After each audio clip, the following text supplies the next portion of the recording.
Hi friends, welcome to TNPSC Mind YouTube channel. இந்த வீடியோல ஆசான் பப்ளிகேஷனோட 4th புக், அதாவது யூனிட் 6 தமிழ்நாட்டின் வரலாறு, பண்பாடு, மரபு மற்றும் சமூக அரசியல் இயக்கங்கள் புக்கை பத்தின ரிவ்யூ தான் பார்க்க போறோம். இந்த யூனிட் 6 பொறுத்த வரைக்கும் தமிழ், ஹிஸ்டரி, ஐஎன்எம், பாலிட்டி இதெல்லாம் சேர்ந்து தான் இருக்கும். குரூப் 1, குரூப் 2 மாதிரியான டிகிரி ஸ்டாண்டர்ட் எக்ஸாமுக்கு ஸ்கூல் புக் மட்டும் படிக்கிறது இல்லாமல் அவுட் சோர்ஸ் புக்கும் இந்த யூனிட்டுக்கு வந்து படிக்கிற மாதிரி இருக்கும். இப்போ குரூப் 4 எக்ஸாமுக்குமே அவுட் சோர்ஸ் புக்கில் வந்து கொஸ்டின்ஸ் வந்து கேட்க ஆரம்பிச்சிட்டாங்க. இந்த புக்கில் என்ன பண்ணியிருக்காங்கன்னா, ஸ்கூல் புக்கினுடைய கண்டென்ட், அவுட் சோர்ஸ் புக்கினுடைய கண்டென்ட் எல்லாம் சிலபஸ் வைஸ் எடுத்து அழகாக தொகுத்து கொடுத்துருக்காங்க. நம்ம சிலபஸ் படி ஒரு டாபிக் கவர் பண்ணுறதுக்கு ஸ்கூல் புக்கில் படித்தா அங்கே ஒரு டாபிக் இங்கே ஒரு டாபிக் படிக்கிற மாதிரி இருக்கும். ஏன்னா இந்த யூனிட்டே அந்த மாதிரி தான் இருக்கும். இப்படி ஒரு ஆர்டரே இல்லாமல் படிக்கிறப்ப அந்த டாபிக் கம்ப்ளீட் பண்ணிட்டோமா இல்லையா நமக்கே தெரியாது. இந்த புக்கில் ஸ்கூல் புக்கினுடைய கண்டென்ட், அவுட் சோர்ஸ் புக்கினுடைய கண்டென்ட் மட்டும் இல்லாமல் டிஎன்பிசியினுடைய ப்ரீவியஸ் இயர் கொஸ்டின், அப்புறம் ஆசானோட ஸ்பெஷல் டெஸ்ட்டும் வந்து கொடுத்துருக்காங்க. குரூப் 2 ப்ரிலிம்ஸ்க்கும் குரூப் 4 எக்ஸாமுக்கும் இந்த யூனிட் 6லேருந்து 20 கேள்விகளும், இதுவே குரூப் 1 ப்ரிலிம்ஸ் எக்ஸாமுக்கு 40 கேள்விகளும் வரும். அப்போ இந்த யூனிட்டை அவ்வளோ சாதாரணமாக விட்டுற முடியாது. இந்த புக்கை குரூப் 1, குரூப் 2 மாதிரியான எக்ஸாமுக்கு ப்ரிலிம்ஸ் அண்ட் மெயின்ஸ் ரெண்டுக்குமே வந்து யூஸ் பண்ணிக்கலாம். ஓகே, இப்போ புக்குக்குள்ளே எப்படி இருக்குன்னு பார்த்துடலாம். இந்த யூனிட் 6க்கு என்னென்ன புக்கெலாம் வந்து ரெஃபரன்ஸ்க்கு யூஸ் பண்ணியிருக்காங்க அப்படிங்கிறது இங்கேயே கொடுத்துருக்காங்க. ஸ்கூல் புக்கை பொறுத்த வரைக்கும் 6ஆம் வகுப்பு முதல் 12ஆம் வகுப்பு வரையிலான பொது அறிவு புதிய பள்ளிப்பாட புத்தகம், அதே மாதிரி 6ஆம் வகுப்பு முதல் 12ஆம் வகுப்பு வரையிலான பொது அறிவு பழைய பள்ளிப்பாட புத்தகம், அப்புறம் 11ஆம் வகுப்பு 12ஆம் வகுப்பு அறவியல்ல புதிய புத்தகம், அப்புறம் 11ஆம் வகுப்பு 12ஆம் வகுப்பு இந்திய பண்பாடு பழைய புத்தகம் 2004 எடிஷனும் இதில் வந்து கவர் பண்ணியிருக்காங்க. அப்புறம் 6ஆம் வகுப்பு முதல் 12ஆம் வகுப்பு வரையிலான பொது தமிழ் புதிய மற்றும் பழைய புத்தகம், 11ஆம் வகுப்பும் 12ஆம் வகுப்பு சிறப்பு தமிழ் புதிய மற்றும் பழைய பாட புத்தகம், 2006ஆம் ஆண்டு பொது அறிவு பழைய பள்ளி புத்தகம், அதாவது 2006 எடிஷன், அப்புறம் 2011 எடிஷனும் வந்து கவர் பண்ணியிருக்காங்க. அப்புறம் பிற ஆதாரங்களிலிருந்து பெறப்பட்ட தகவல், அதாவது அவுட் சோர்ஸ் புக்கினுடைய கண்டென்ட். அப்புறம் டிஎன்பிசியினுடைய ப்ரீவியஸ் இயர் கொஸ்டின் தலைப்பு வாரியாக பிரித்து கொடுத்துருக்காங்க. அப்புறம் ஆசானுடைய சிறப்பு தேர்வுகள் பார்த்தீங்கன்னா 6ஆம் வகுப்பு முதல் 12ஆம் வகுப்பு பொது அறிவு பாட வினாக்கள், திராவிட இயக்கங்கள் தொடர்பான வினாக்கள், பொது தமிழ் புத்தகத்திலிருந்து எடுக்கப்பட்ட வினாக்கள், அப்புறம் 11ஆவது 12ஆவது அறிவியல் புதிய புத்தகமும் இந்திய பண்பாடு பழைய புத்தகத்திலிருந்து எடுக்கப்பட்ட வினாக்கள். அப்புறம் யூனிட் 6னுடைய சிலபஸ் வந்து கொடுத்துருக்காங்க. குரூப் 1, குரூப் 2, குரூப் 4 இந்த எக்ஸாமுக்கு யூனிட் 6 சிலபஸ் வந்து சேம் தான். டிகிரி ஸ்டாண்டர்டா எஸ்எஸ்எல்சி ஸ்டாண்டர்டா அப்படிங்கிறத பொறுத்து தான் உங்களுக்கு கொஸ்டின் ஸ்டாண்டர்டும் வந்து இருக்கும். அப்புறம் புக்கோட இண்டெக்ஸ் வந்து கொடுத்துருக்காங்க. இந்த இண்டெக்ஸை பார்த்தீங்கன்னா கிட்டத்தட்ட உங்களுக்கு 8 பேஜஸ்க்கு வந்து கொடுத்துருக்காங்க. அவ்வளோ டீட்டெயிலாக ஒவ்வொரு டாப்பிக்குமே என்ன சப்ஹெட்டிங்ஸ் வரும் அப்படிங்கிறத தெளிவாக பேஜ் நம்பரோட கொடுத்துருக்காங்க. 1000 பேஜஸ்க்கு மேலே இருக்கிறதால சப்ஹெட்டிங்ஸ்க்குமே பேஜ் நம்பர் கொடுத்துருக்கிறது. ஏதாச்சும் ஒரு ஸ்பெசிஃபிக் டாப்பிக்கை வந்து ரெஃபர் பண்ணணுன்னா ஈஸியாக பேஜ் நம்பரை பார்த்து அந்த டாப்பிக்கை நம்ம வந்து படிச்சுக்கலாம்.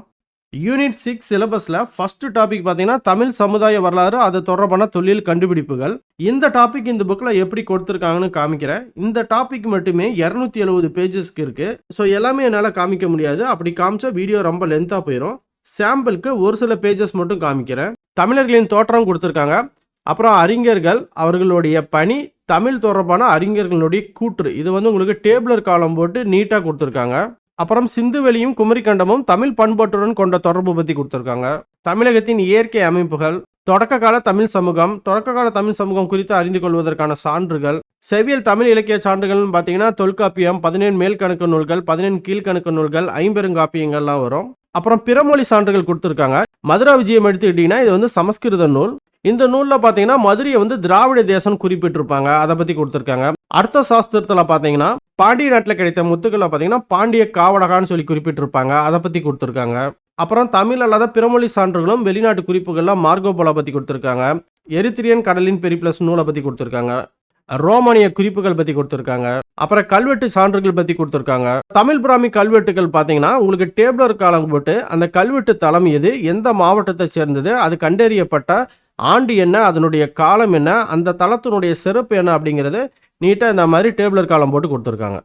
அப்புறம் கல்வெட்டில் எழுதப்படும் எழுத்துக்களை பற்றி கொடுத்துருக்காங்க.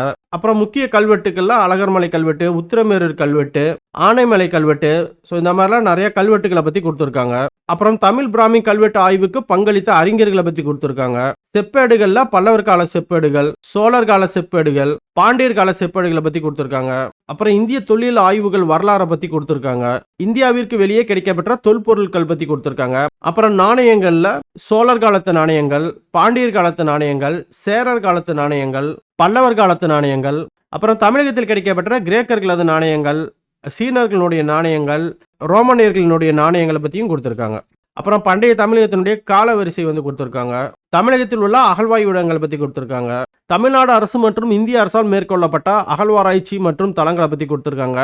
அந்த அகழ்வாய்வு நடந்த இடம், எந்த வருஷம் நடத்தினாங்க, அது வந்து எந்த மாவட்டத்தை சேர்ந்தது, அந்த அகழ்வாராய்ச்சி செஞ்சது இந்திய தொல்லியல் துறையா இல்லை தமிழ்நாடு தொல்லியல் துறையா, அந்த இடத்தினுடைய முக்கியத்துவம் என்ன, ஸோ அதெல்லாம் வந்து உங்களுக்கு டேபிளர் காலம் போட்டு கிட்டத்தட்ட 1950 இருந்து 2025 வரைக்குமே உங்களுக்கு அப் டு டேட்டாக எல்லாமே வந்து கொடுத்துருக்காங்க. அப்புறம் சங்ககால ஆட்சியாளர்களை கிளார், வேளிர், வேந்தர்களை பற்றி கொடுத்துருக்காங்க. அப்புறம் மூவேந்தர்களான சேரர், சோழர், பாண்டியரை பற்றி கொடுத்துருக்காங்க. அப்புறம் சங்க காலத்தினுடைய பண்டைய நகரங்களை பற்றி கொடுத்துருக்காங்க. சங்க காலத்தில் ஆட்சி அமைப்பு எப்படி இருந்ததுன்னு கொடுத்துருக்காங்க. சங்கம் அறிவிய காலத்தில் தமிழ்நாடு எப்படி இருந்தது அப்படிங்கிறதையும் கொடுத்துருக்காங்க. தென்னிந்திய புதிய அரசுகள் பிற்கால சோழர்களும் பாண்டியர்களை பற்றி கொடுத்துருக்காங்க. அப்புறம் விஜயநகர அரசை பற்றி கொடுத்துருக்காங்க. அப்புறம் நாயக்கர் காலம், மராத்தியர் காலம், சேதுபதிகள் ஆட்சி, தொண்டைமான்கள் ஆட்சி, நவாப்புகள் ஆட்சி, அப்புறம் ஐரோப்பியர்களுடைய வருகை, அப்புறம் தமிழர்களின் வாழ்வியல், கலை, கட்டிடக்கலை மற்றும் விளையாட்டுகளை பற்றி கொடுத்துருக்காங்க. ஸோ கிட்டத்தட்ட இந்த ஒரு டாபிக் மட்டுமே உங்களுக்கு 270 பேஜஸ் வந்து வருது. இந்த டாபிக் முடிஞ்சோடனே உங்களுக்கு டிஎன்பிஎஸ்சினுடைய ப்ரீவியஸ் இயர் கொஸ்டின் வந்து கொடுத்துருக்காங்க. இது வந்து உங்களுக்கு 2019 2025 வரைக்குமே கொடுத்துருக்காங்க. ஒவ்வொரு கொஸ்டினுக்குமே அந்த கொஸ்டின் எந்த எக்ஸாமில் கேட்டாங்க, அந்த எக்ஸாம் எந்த டேட்டில் நடந்தது அப்படிங்கிறதையுமே வந்து கொடுத்துருக்காங்க. அப்புறம் ஆன்சர்லாம் இங்கேயே ஹைலைட் பண்ணி கொடுக்காம, அப்படி இல்லைன்னா கீழே கொடுக்காம உங்களுக்கு பின்னாடி டேபிளர் காலம் போட்டு கொடுத்துருக்காங்க. நீங்கள் இந்த ஒரு யூனிட் ஃபுல்லாக படித்து முடிச்சோடனே ஒரிஜினல் டிஎன்பிஎஸ்சினுடைய ப்ரீவியஸ் இயர் கொஸ்டினை நீங்கள் வந்து ப்ராக்டிஸ் பண்ணிக்கலாம்.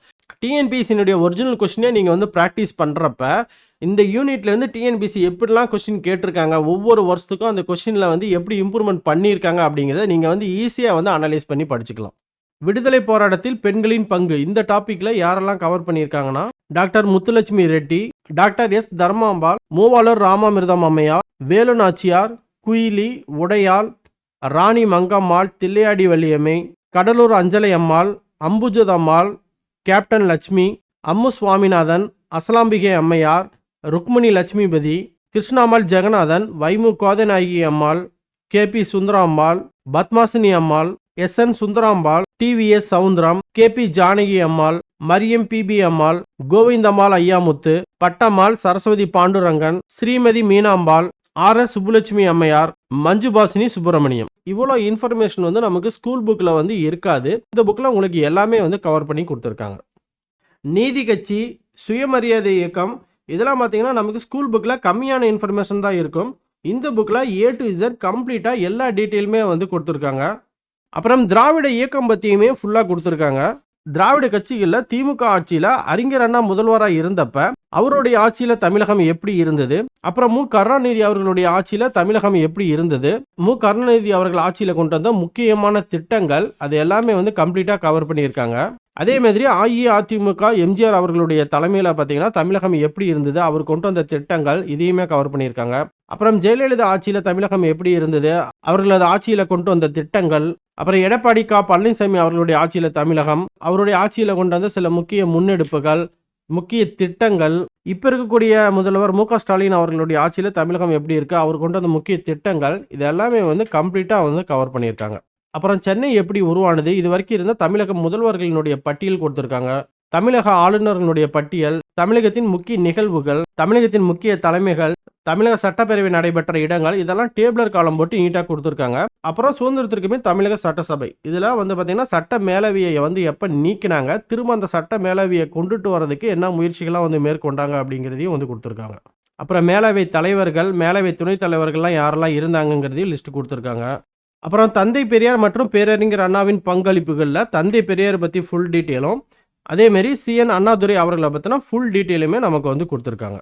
இந்த புக்கை நீங்கள் ஃபுல்லாக படித்து முடிச்சதுக்கப்புறம் ஆசானுடைய ஸ்பெஷல் டெஸ்ட் வந்து போட்டு பார்க்கலாம். இதில் வந்து பார்த்தீங்கன்னா மொத்தம் 9 டெஸ்ட் வந்து கொடுத்துருக்காங்க. ஒவ்வொரு டெஸ்ட்டுக்கும் வந்து பார்த்தீங்கன்னா 50 கேள்விகள் வந்து இருக்குது. இதில் என்னென்ன டெஸ்ட்லாம் கொடுத்துருக்காங்கன்னா 6th and 7th school book, 8th school book, 9th school book, 10th school book, 11th 12th ethics and culture book, அப்புறம் ஜென்ரல் தமிழில் 6th to 12th புக், அப்புறம் திராவிடன் மூவ்மெண்ட். ஃபுல் மாடல் டெஸ்ட்டுக்கு ஒரு 50 கொஸ்டின். இந்த ஆசானுடைய ஸ்பெஷல் டெஸ்ட்லேயே உங்களுக்கு ஒரு 450 கொஸ்டின் வந்து கிடைச்சிருது. ஃபைனலாக இந்த புக்கை வாங்கலாமான்னு கேட்டிங்கன்னா கண்டிப்பாக வாங்கலாம். இந்த ஒரு புக் உங்ககிட்ட இருந்ததுன்னா யூனிட் 6க்கு ஸ்கூல் புக்கோ இல்லை அவுட் சோர்ஸ் புக்கோ டிஎன்பிஎஸ்சினுடைய ப்ரீவியஸ் இயர் கொஸ்டின் பேங்கோ எதுவுமே தேவைப்படாது. யூனிட் 6க்கு ஒரு புக்கு ரெடி பண்ணுறது அவ்வளோ ஈஸியான விஷயம் கிடையாது. பட் ஆசான் பப்ளிகேஷனில் இந்த புக்கை ரெடி பண்ணியிருக்காங்க. இந்த புக்கில் 1022 பேஜஸ் இருக்குது. நல்லா குவாலிட்டியான பேப்பர் யூஸ் பண்ணியிருக்காங்க. பேப்பர் எடுத்துகிட்டு வராமல் இருக்கிறதுக்கு இங்கே வந்து ஸ்டிச் பண்ணியிருக்காங்க. அதே மாதிரி விலையும் ரொம்ப கம்மியாக 650 ரூபா தான் வச்சுருக்காங்க. இந்த புக்கு தேவைப்படக்கூடியவங்க டிஸ்கிரிப்ஷனில் லிங்க் கொடுத்துருக்கேன். அந்த லிங்க்கை யூஸ் பண்ணி புக்கை வந்து பர்ச்சேஸ் பண்ணிக்கங்க. ஓகே ஃப்ரெண்ட்ஸ், இந்த வீடியோ உங்களுக்கு பிடிச்சிருக்கும்னு நினைக்கிறேன். வீடியோ பிடிச்சிருந்தா வீடியோக்கு ஒரு லைக் பண்ணிடுங்க. சப்ஸ்கிரைப் பண்ணாமல் இந்த சேனலை பார்த்துட்டு இருந்தீங்கன்னா சப்ஸ்கிரைப் பண்ணிக்கங்க. உங்கள் ஃப்ரெண்ட்ஸ் யாரும் டிஎன்பிசி படிச்சு அவங்களுக்கு இந்த வீடியோ ஷேர் பண்ணுங்கள். இந்த சேனலை பற்றி சொல்லுங்கள். ஓகே ஃப்ரெண்ட்ஸ், அடுத்த ஒரு நல்ல வீடியோவில் பார்க்கலாம். டேக் கேர், பாய்.